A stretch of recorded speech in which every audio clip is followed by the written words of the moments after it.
Hey everybody, and welcome back to another episode of the Rated R Show. It is episode 180, because time has flown by. It's October the 9th, 2019, and as always, my name is Christian, but hey, you can call me G. Not that far away, but on the other side of the planet, is Drac, who's just back from his very own Euro trip. Yeah, I guess it's all just a matter of perspective, isn't it? Yeah? I mean, in the grand scheme of things, not that far away. And yet, I wouldn't want to walk and swim that distance. Yeah, we went to a couple of different places in Greece, and then stopped off in Madrid, and then made our way back home. So it was kind of fun. Wandered around Athens for a little while. Saw a Spartan on a Segway, which I thought was hilarious. Then we went to two Greek islands, Mykonos and Santorini. Did some sightseeing and some laying on the beach there, and getting a little bit of a tan. Believe it or not, I didn't burn to a crisp. Yeah, because you can't do that where you live. Well, I can, but yeah, do I actually ever really spend much time outside other than doing yard work and, bike rides? No, I don't. Oh, poor Drac. Yeah, no, we had a good time. Ate a lot of good food. Had some good drinks. Tried some Greek beer while I was there and Spanish beer. Yeah, I'm not going to even comment on that. I enjoyed it. It was good. Oh, I'm sure. I mean, over here, at least the beaches allow you to be topless.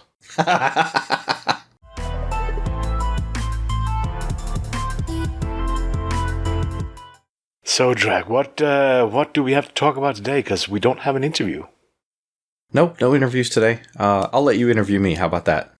How was your trip? Did you have fun?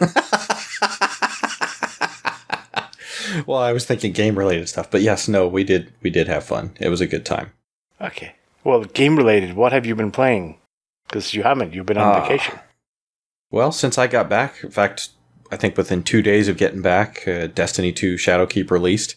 So I jumped into that to play a little bit of that before Ghost Recon Breakpoint came out. And that's really all I've sat and played over the last couple of days are those two games.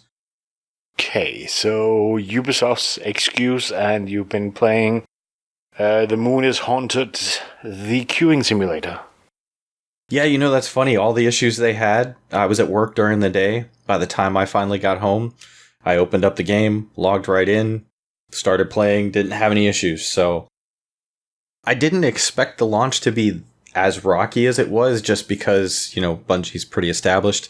But then with them switching everything over from Battle.net to Steam and going free to play, probably getting an influx of not just returning players, but a whole bunch of new players because it is free to play. I guess it, kind of makes sense that there would be some launch day issues. But they seem to resolve them pretty quickly. Yeah, and with the cross-play and everything coming in, definitely. Well, cross-saves, I should say. Yeah, cross-saves, yeah. They don't have cross-play enabled yet that I'm aware of, but with Sony now finally looking to play ball, it looks like that may be a possibility in the future, I hope. We'll see. Well, as we covered in news recently, Sony says that it can be done on any game. So I definitely would like to see that. I think that'd be cool.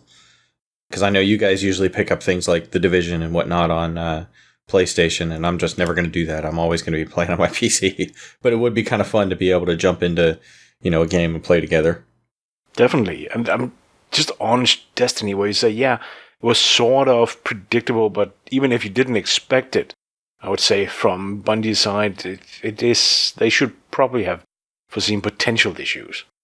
And literally on release day, they send emails out reminding people to log in. It's like, you could probably have waited 24 hours with that email. Just saying. Well, I saw that it was Jason Schreier from Kotaku put out a tweet where one of the writers from Kotaku had posted an article with, they talked to a bunch of different developers who work on large-scale games like this about why that a lot of times there are these launch day issues. And you can test these things with a few thousand people and not necessarily run into the same kinds of problems you do when, 100,000 or a couple 100,000 people plus, even millions of people are trying to log in. And a lot of times it's not just as something as simple as them not having enough servers online. A lot of times it has more to do with like back-end database issues or software issues that, crop up unexpectedly. So yeah, but that's the fun part. As somebody who's done large-scale systems, but not that large, it's the infrastructure. It's much more the infrastructure than just the servers that are the headache. Which is also what we hear when we talk to like Hadian, etc. it's much more complex, and it's anywhere in this huge chain of things. There is a component that did not scale. Yeah, it scaled from 1,000 to 10,000, but perhaps not scale from 100,000, from 10,000 to 100,000. Right? That's just life. Well, and there was like a little anecdotal story that was part of that article that I thought was interesting. It reminded me of something that I did by accident when I was programming for a MUD years back. But the guy was talking about how they, as a reward for logging in during Christmas time, they wanted to give players these little Christmas trees that would twinkle. And so it called for lights to twinkle on and off on the tree. And each one of these trees had something like 20 lights. So while in a smaller environment with maybe a few hundred or few thousand players, that wasn't necessarily a big deal. But when you put it out to millions of players, all of a sudden you have millions of trees now doing these 20 callbacks, and it like crashed the servers. Oh. So, reminded me of the time when I got a little bit bored programming a MUD and decided to create and spawn a bunch of Vorpal bunnies in a room. I lost count of how many Vorpal bunnies I spawned, but when I attacked one, they all attacked me. And then the screen froze shortly thereafter. And we later found out from the guy that owned the server, he had to go in and manually reboot the server. It locked his entire system up. Not as a program. I actually used to also work on a MUD ages ago.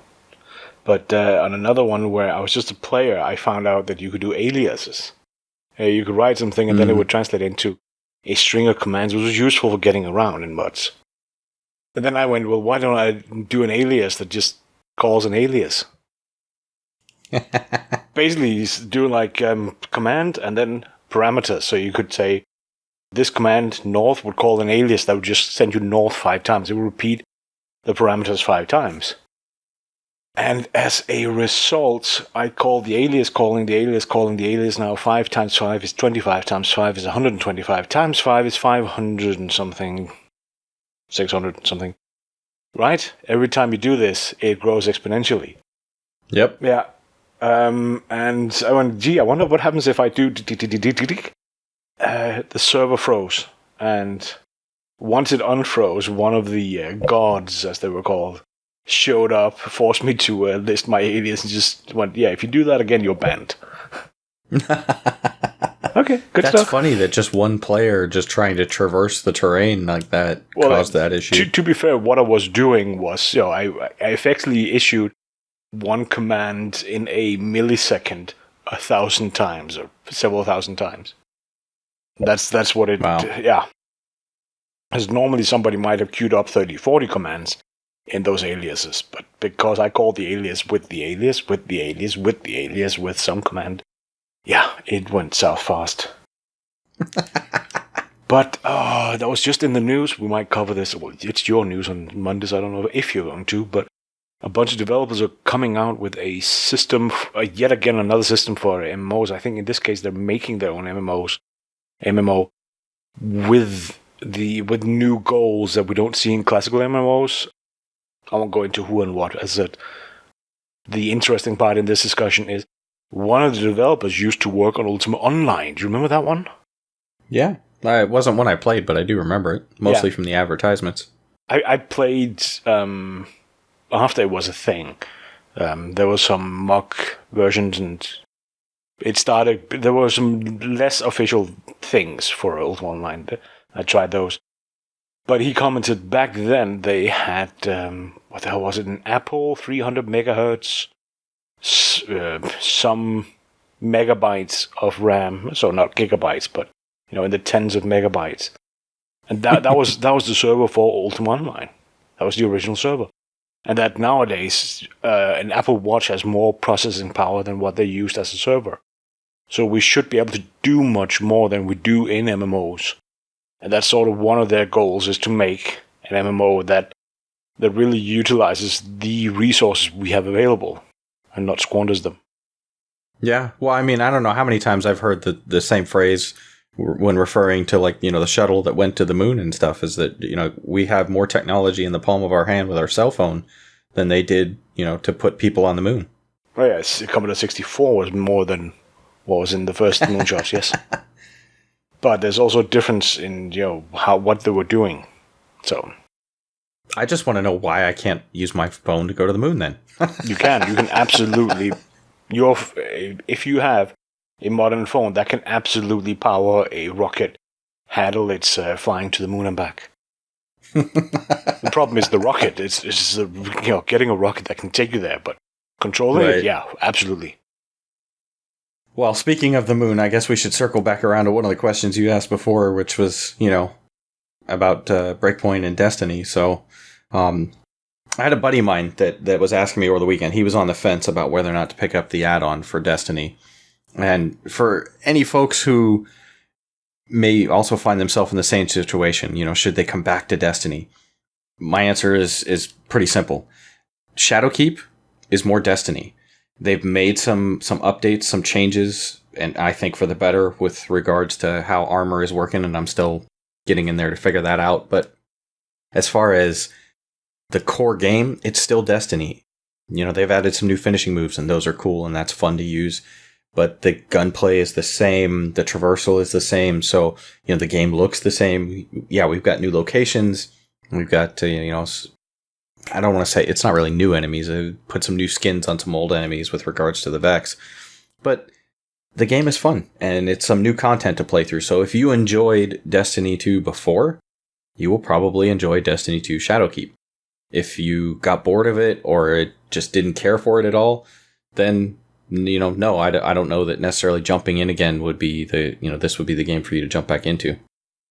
So you're saying it's more Destiny, right? Yeah, I mean, I don't know why anybody would expect differently, but, like I said, if you're on the fence, like I said, if you enjoyed playing the game, it's more Destiny, so it's more stuff for you to do. But doesn't that mean it's just more slow and more easy mode and more, just stand still and shoot things? Well, I will say this, a lot of the events that are taking place on the moon that I've seen thus far, and maybe part of that is because of my lower level getting started, it's a lot more frenetic. There's a lot more chaos, especially with some of the stuff that's going on that started this weekend with the Vex, their invasion, and it's far more chaotic. So yeah, just standing around is not going to cut it. Do you have to be more old to play it? I don't know about being more old, or I don't know what age would have to do with it. Well, I keep saying Warframe is for people who have reactions and stuff. Destiny is for people who are past that. I can appreciate your like for Warframe without having to degrade the game. Or do I vex you? Oh, har. Pulling out the dad jokes today, huh? All of them. It's probably fun, and I'll give Destiny another play, but I'm not buying Shadowkeep anytime soon. Yeah, well, now that it's free to play, you can jump in and experience a lot of the old content without having to buy it anyway. It was free to play on the PlayStation long ago. Destiny 2 was? Yeah. Oh, okay. Well, free to play in the sense that it was packaged on the PlayStation Plus. Oh, that makes sense. Yeah. Actually, that was something I saw too, that there were some questions about free to play games on the PlayStation require or don't require your PS Plus membership, whereas some do. Oh, okay. Yeah. See, Destiny didn't used to be free to play, and it required that to play multiplayer. But now that it's gone free to play, I guess they haven't flipped the switch yet. So if you're on PlayStation and still want to play, I guess online, you still need that PS Plus membership. Well, that's one of the things optional. They can keep it requiring a PS Plus subscription if they want. Sony and who's the developer behind Plant vs. Zombies? Went total assholeian. So at one, and I guess still, if you want to play single player Plant vs. Zombies, which was a thing, my kids liked it, you needed a PlayStation Plus account. So when we had the game, my kids liked playing, suddenly, you need PlayStation Plus to play alone. So, fuck you. Yeah, wow. Yeah. So it's just, I wouldn't even touch that particular game at all. And it's no secret I am opposed to the whole idea that you need a PlayStation Plus account to play a game where in Destiny, PlayStation, Sony aren't doing anything. there's a bit of matchmaking. Meh. The game play this it's hosted on your computer. It's not server hosted. It's player hosted. So have fun. I should say the open areas are server hosted, but the moment you go into a raid, the moment you do anything, it becomes player hosted. So yeah, you pay Sony to be allowed to run a server on your PlayStation. Fuck that shit. And it's the same on Microsoft, of course. Sounding like city government, when you have to get permits to make changes to stuff on your own property. You pay them just for permission to do it, and then they check it over to make sure you did it right. Yeah, but you pay them to check, right? There's an element. The permit involves also that they come and check. Yeah, no, there is that, but it's when you get down to the basic level of it, it can be a little bit frustrating with the amount of fees they charge, for them to come and check your work and make sure it's done properly. Yeah, and you should blame that on people in the past who didn't and burned down whole neighborhoods. Talking of burning down whole neighborhoods, did you see that there's a ComicCon going on? Yeah, that's the New York Comic Con, right? I think there might also be one going on in Russia too. Yeah, I was thinking the one in Russia. It's more interesting. The New York Comic Con, they always reveal a few things on that one. It's trying to compete with, what's the other one? The other Comic Con, I can't remember what that is. Somewhere San Diego Comic Con? Might be, yeah. The international one that's in some small city over in California. And therefore not particularly international. It's a little bit like, Mississippi. Jacksonville, Mississippi, I think it is. There's a Jacksonville International Airport. It doesn't have any flights that go anywhere outside of the US, but it's an international airport.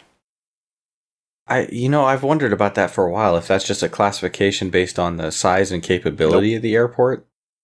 In the case of Jacksonville, Mississippi, it's an airport. At one point there was flights going somewhere, I think Canada or Mexico. But it's not, if there's no definition of an international airport, except if it has flight going fucking international. But to go back to the whole burning down the neighborhood, what that has to do with New York Comic Con. Did you see the Lost in Space has been announced season 2? I did. I saw there was a brief teaser trailer for that or something like that. Yeah, they're somewhere over the rainbow playing really slowly, trying to get all emotional on a show that is popcorn and bad popcorn at that. Yeah, I didn't care for the music track on that. I don't know why they went with that. It's one of those, I wanted Lost in Space because I love the movie, actually. I know people hate it, but I love it. I think it's fun. I have no relation to the original series, but wow, Lost in Space Season 1 it took everything that the Expanse did right, and then did that wrong. It's like, wow. Hold those two up, the Expanse and Lost in Space 1. Season 1. Lost in Space was, we'll set something up and it'll fail, and then we'll set something up and it'll fail, and then we'll set something up and it'll fail. And it's this constant drama, constant what's going to happen next feeling, except it's going to fail because once you're 3 episodes in and every episode has been 5 things failing, they're doing something, well, that's going to fail. Oh, that guy's taking off in a rocket, that's going to explode. It's guaranteed. That's how things work in space, right? They all break and fail. Yeah, but even to the point that you can go, okay, it'll fail within the next minute. Yeah. I had real mixed feelings about Lost in Space. When the season was over, it was kind of just eh. Yeah. It was, as I said, if you hold that up against Expanse, where there's a reason for it, and there's pacing that varies, and there's build-ups, the build-ups across episodes. At least in some cases, there's a few of them. And then there's a climax, but in parallel, there's been something else built. It isn't just one build-up, one climax, one build-up, one climax. There are down periods, and then there's very active periods. The Expanse have all these pacings and all this, there's sense to everything that happens. Lost in Space is, whatever happens, something's going to fail. And you can even predict what, if there's not a lot of things that can fail. And of course, what's her name? The Doctor, who is guaranteed to consistently take whichever decision will break things the most. Like that's the only reason she's there, is to break things. I appreciate her story. No rational or even most irrational people would sabotage things that badly. So what you're saying is she should be called Dr. Murphy instead. Is that an expression you're familiar with? The ever-present Mr. Murphy? Murphy's Law, yeah. But yeah. It's not even that, because Murphy's Law just says things can go wrong. Her only raison d'etre is to make things go wrong. It's not even... It's not a good character arc. It's not anything. And the whole Lost in Space was just... I'm sorry, but it was pretty terrible. Well, and you keep talking about holding... or comparing that to The Expanse. This is where I'll have you grumble. I still have that on my back catalog of things to watch. I still haven't even watched the first season. And they're getting up to what things season? That are on TV right now, that is one of the things you should not delay. Yeah, they're getting ready to start, I think, suppose it's season 4 now? We're still waiting to see if they release that globally like they promised. Seasons 1, 2, and 3 were anywhere from 6 months to 18 months delayed compared to US. So, yeah, I still have so much stuff to catch up on. I do have that on my back catalog of things to watch, though. But man, and of course we're into the fall now, and so here we go with all the fall starting TV shows. So what was it? I just saw something not too long ago for the next season of Jack Ryan, which I liked the first season of that too.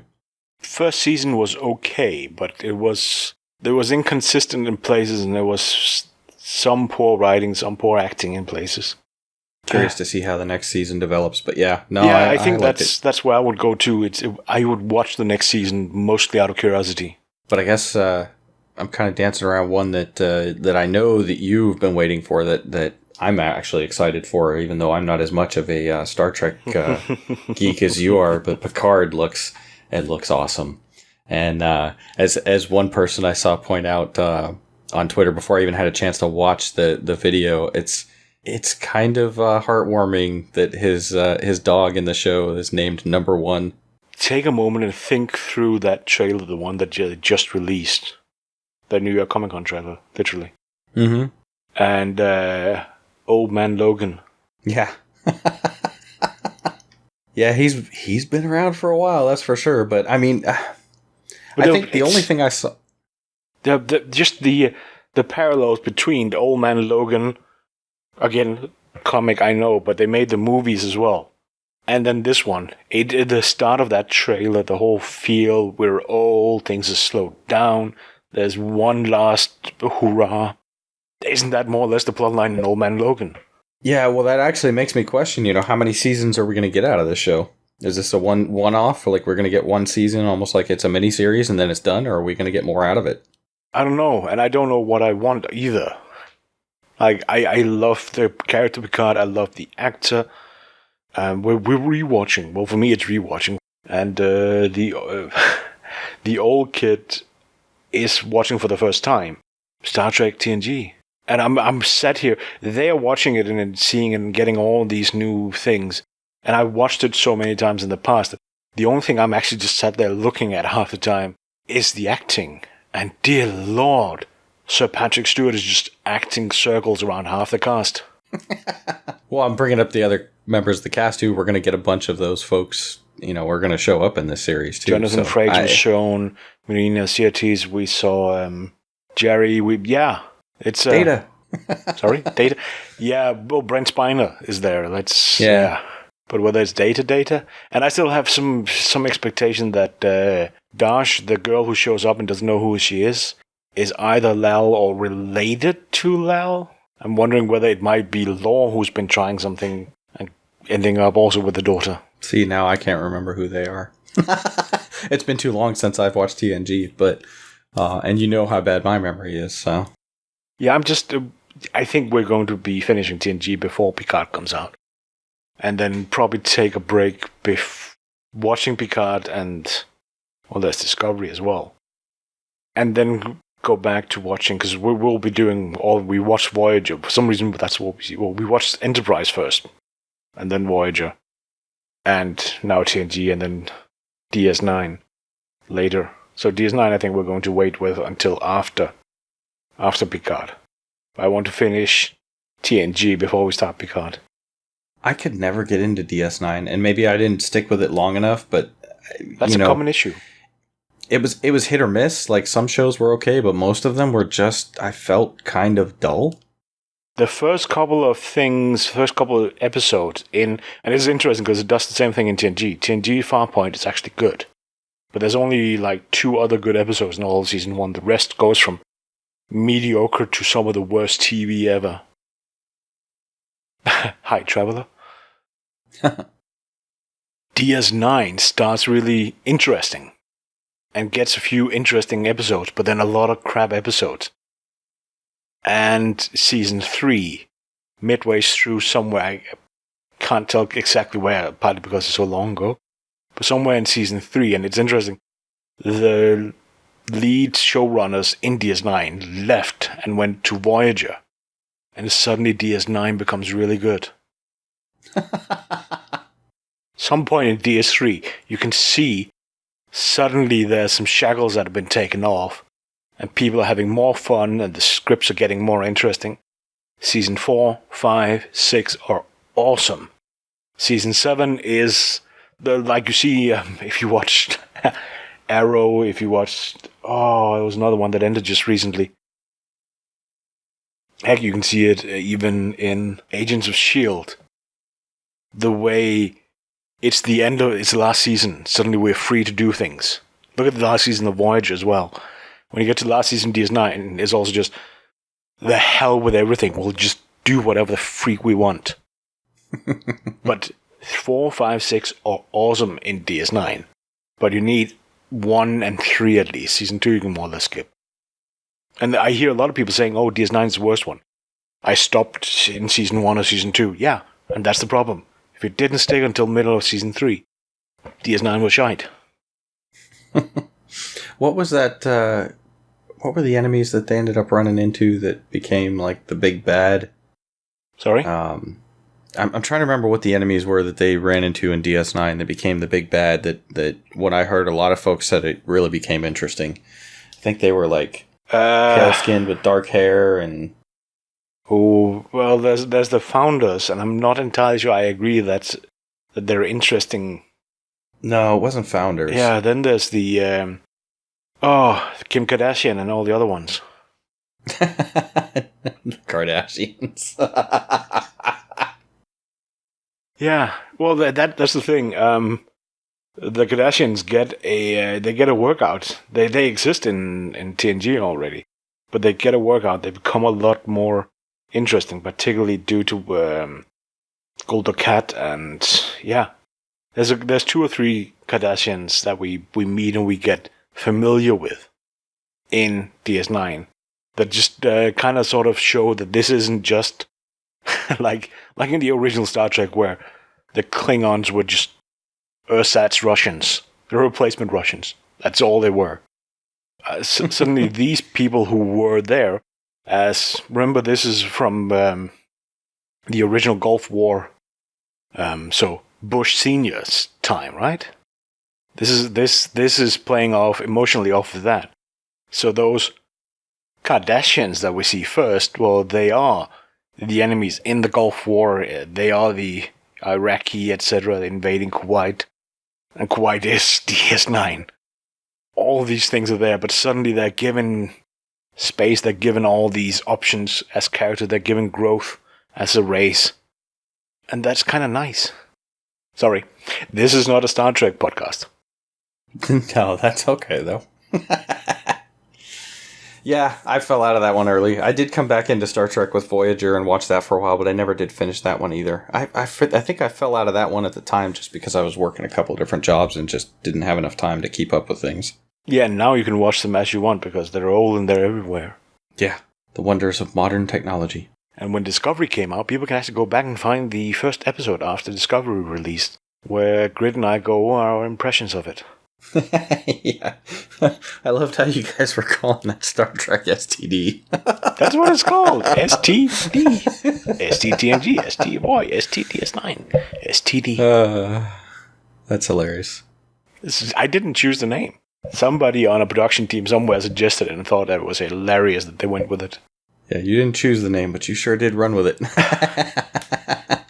There's going to be some nerds making STP jokes. STP? Oh, Star Trek Picard, duh. Yeah, shielded twisted pair. There's an oil that got that as well. That's the name brand of the oil here in the U.S. To be fair, you are a country that runs on the damn thing. But yeah, so we get Picard, we get Lost in Space, we get Expanse Season 4. Just to jump back to that one, really take a hard look at what you're watching, etc. I will guarantee there's something less worthwhile than The Expanse, particularly because The Expanse is such an excellent commentary. Season 2, 3 is excellent commentary on what's going on, were going on, globally, not just in your country, but globally in politics. And how there is a need for somebody to just kick some politicians in the testicles. I can't stress enough, you need to watch that. And it isn't just because I like it, no, that it's really good commentary. It's really excellent TV. And it is an amazing counterpoints to bad popcorn TV like Lost in Space. But just popcorn TV in general. And when you go back, Picard, we mentioned TNG. TNG is very episodic. There's very few story arcs.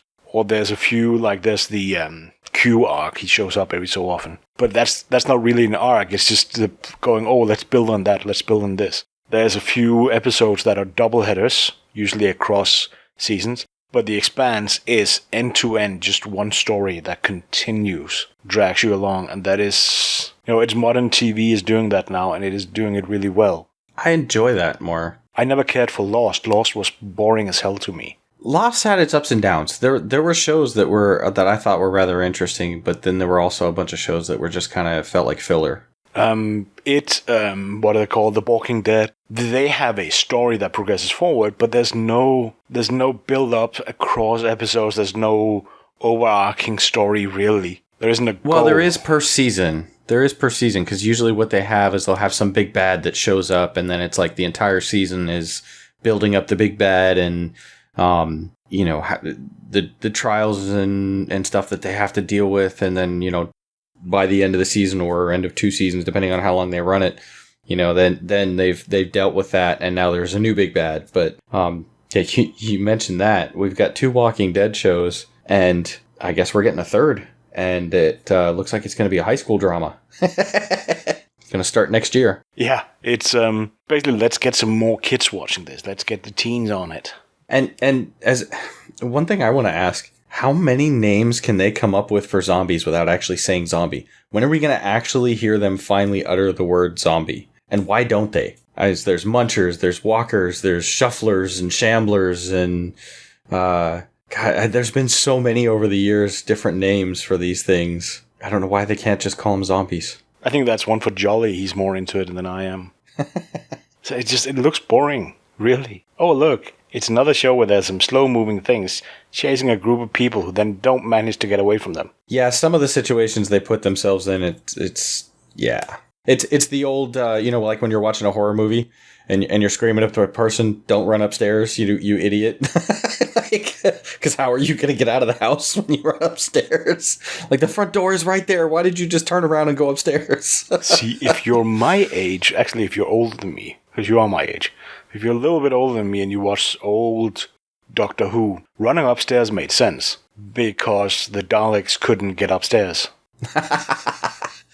Well, I did say old horror movies. I think Doctor Who falls more into sci-fi, but yeah. Well, it's sci-fi, but it's supposed to be, the original ones were supposed to be scary, and it's still a thing. They're still supposed to be scary. Oh, is it kind of like a Twilight Zone thing? Because I've never really, I caught part of one Doctor Who episode, and it seemed correct. Like you don't do Doctor Who. Well, I like I said, I caught part of one episode, and the cheese factor was so much that I was just confused. I was like, people really are into this? I mean, Doctor Who is about being honest. It's fully honest about its production value. Go watch Torchwood. They had no money. That's obvious, and they just do so much with no money. It's glorious. But don't watch Torchwood until you watch some Doctor Who, because then otherwise, yeah. But Doctor Who you watch for the writing and for the acting, not for the production quality. Let's be honest. I'll have to take your word on it. No, you'll have to watch it. Yeah, I think TJ's a big fan of Doctor Who too, but I don't think we've ever talked about whether or not we're going to sit down and watch any. Yeah, but that's weird. I'm sure. I saw somebody who went, "Oh, how do you know?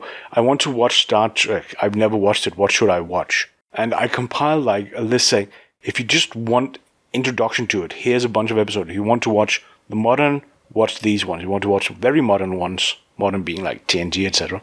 If you want to watch the really modern ones, there's a few ones that work. If you want the really old ones, watch these. And you could pick out, right? The Measure of a Man, we just watched the other day. Definitely. And you can do that, but I don't see you do that. Like, I would say, The Doctor's Wife, go watch that one. But it won't make any sense if you haven't watched any of the previous ones. It's my favorite by far Doctor Who episode. But you can't. It doesn't work. But just go and watch modern Doctor Who. Don't do the old ones. Don't bother with them, in my opinion. Well, there's 10, 12 seasons of it now? Something like that. Yeah, but they're not long. It's easy. You can do it. Yeah. I mean, just talked about not having enough time to watch The Expanse, and now you're going to throw like a dozen seasons of Doctor Who at me. No, but Doctor Who, watch that bit by bit. The Expanse, watch a season. Just watch season 1. And then leave that for a month and watch season 2. Don't do them end to end. Don't do like Game of Thrones is easy to consume season by season by season by season. End to end. Just start and end 3 weeks later. Yeah, easy to consume till the last season. Yeah. Sorry, I couldn't resist. But yeah, Expanse doesn't flow that way, particularly from season 2 to 3. It's meant to be a break between season 2 and 3. It's meant to be a break between season 3 and 4 because there are breaks in books. It goes from one book to another. So storytelling, it works well. Speaking of Game of Thrones, I do have a question for you because I think you know a lot more about medieval history type stuff than I do. But one of the things that always confused me when I was watching that last season and they're trying to defend Winterfell is all of the army forces that they put out in front of the castle walls. Would they really have done that, or would they not have relied on the castle walls to protect them and then rain down havoc from above with arrows and catapults and everything else? So there's now we're talking medieval strategies. Somebody actually wrote an excellent explanation for why and what and how, and the things they did terribly wrong. When you have a siege scenario, the people inside the castle have limited resources. So the people outside the castle... In Game of Thrones, it's completely different because you have undeads and they can just march and pile themselves over the walls. But in a reality, medieval fights were usually on the fields out front. But you would have siege situation where, a castle will go, yeah, we're getting siege. Armies are hopefully coming to help us from outside. And then we'll just hunker down and, let them besiege us. But if you were the only one there to defend, you would have to get out of your castle to fight because you could not fight inside the castle. Space, for starters. Space was an advantage. If they got in, you could pin them. You see that fairly nicely in Lord of the Rings, actually. The third one. Right. Return of the King. But if you don't want them to just hurl rocks and arrows at you day and night, well, then you'd have to get out. You'd have to deal with them outside. Because you could... we see that in history. We see cases where they just pile rocks until your castle is broken. Or they would fire arrows at you. If it's a larger encampment, they would just fire arrows, and they will have people making arrows. They will have fletchers with them and arrowheads because you don't have steel, and break them down, wear them out, tie them out, starve them out, throw a classical one, literally dead bodies at your enemy. So the people inside the castle are just a sitting target. Whereas if you can go outside, if you can draw them into a fight, and then use the castle as a source, for example, for arrows, you can have things on the walls, different things in different points in history and places to shoot at the enemy. So you can use the castle as sort of backdrop where you say, well, the enemy can't really come further here because they'll just get murdered. And then you have the moats outside, you have the burning pitch, etc. Well, yeah, that part made sense. It was just when I was looking at them lining up against the army of the dead, and I'm thinking about this, I'm like, that you're fighting against dead things that don't tire. Why would you put a significant chunk of your army out in front, out on the other side of the protection of the walls? But, okay. But inside the walls, they would just be, if they're melee, if they're cavalry, particularly. You can't use that inside the walls. That does not work. Right, yeah, you can't use... I understand you can't use cavalry inside the wall, but I would have thought at the very least they would have needed to funnel them in, maybe certain weak points or something like that so that they could try to control the horde coming at them. But then it gets fun because it's undead and they would just pile on at some point. They would just run over your whole fortress, which we see them do the moment there's a breach. They just pile in and you cannot stop them. Right. So anyway, that kind of took a turn, which I thought was interesting, but hey. Pro tip, go and look for you have the equipment even, for HEMA, Historical European Martial Arts. HEMA clubs all over the place, particularly in the US. For some reason, they really like European martial arts. There you will learn a lot about how to use swords and armor. Oh, I love seeing some of the stuff. What is it? There's a TV show called Nightfall. And the way that they're portraying some of the sword combat in there is actually cool because it shows that, it's not your typical Hollywood stuff where they're holding it by the handle and they're, facing off hitting each other's swords and stuff. It's, they're actually going at each other and, at times holding it by the blade and using, the pommel or the crosspiece as the weapon that they're hitting with. That's called a mortar strike. Sorry. No, that's why I asked you the question I did earlier. But yeah, you literally go, well, my blade will just blunt if I hit steel. Like the guy's wearing a stove, right? That's what you're fighting. So why hit him? Why try to cut into plate armor? No, you turn the damn thing around, you use it as a hammer. And if you look at some of those pommels, they were made for it. They were pointy so you could actually get in. And if you could make a hole like in the helmet, you're now making a hole in that person's head. Or that's the fun one, you just hit them over the head repeatedly. If they don't have good vision and you can move around them and hit them over the head, they actually tire out. It's really frustrating and tiring to be hit. Even if you're not being hit, that dunk, dunk, dunk on your helmet, no, don't want that. And when you grab on the blade, if you notice, one of the good ones is you grab the hilt and you put your thumb in the, I only know the Danish word for that one. Middle of the blade, there's like an indentation. Oh, on some of them, yeah. Put your thumb in that. Now you have two hands on it, where one sort of works more as a guide, where you guide with the right hand, where you hold it on the handle, and the other one. The indentation you're talking about, I think that's the blood groove or something is what they call it, so that it makes it easier to pull the sword back out. Supposedly, yes. So now you can tilt it up and down, and you can get close, and you get in, and you can angle the point of the blade in between the individual plates, and you can get to the soft bits inside. So that's why they will grab the blade and still hold on to the handle. So you can sort of angle it in and gently sneak your blade in. And they would do that with just a leather glove or barehanded. Because the first half of the blade isn't sharp. And it didn't need to be. No. Even to the point where you can see, if you get a proper Zweihänder, two-handed sword, the first half of the blade isn't even looking sharp. Right. I used to have one of those too. A proper Zweihänder? Yeah. Sorry, I'm nerding again, I know. I used to have a lot more swords than I do now, but yeah, space and everything else, so. Speaking of space and time, I think we're reaching the end of the hour here as we blather on, so I think we probably should wrap it up. Okay. Well, everybody, that was it from us. Episode 180 was just blah blah. Now you should stay tuned because I know who's coming next week and it's going to be glorious. I have been looking forward to this one and we've been working on it. I actually tried first to get them last year. That didn't work. I have no idea why they're coming now because they should not have time, but it's next week. I can't tell who it is, but next week's going to be awesome. So stay tuned for that. We'll put out a trailer sometime before the episode on the 16th. And in the meantime, while you're here, as always, we greatly appreciate any likes, shares, and any comments you have. Let us know. We'll be happy to respond. Ciao. Adios.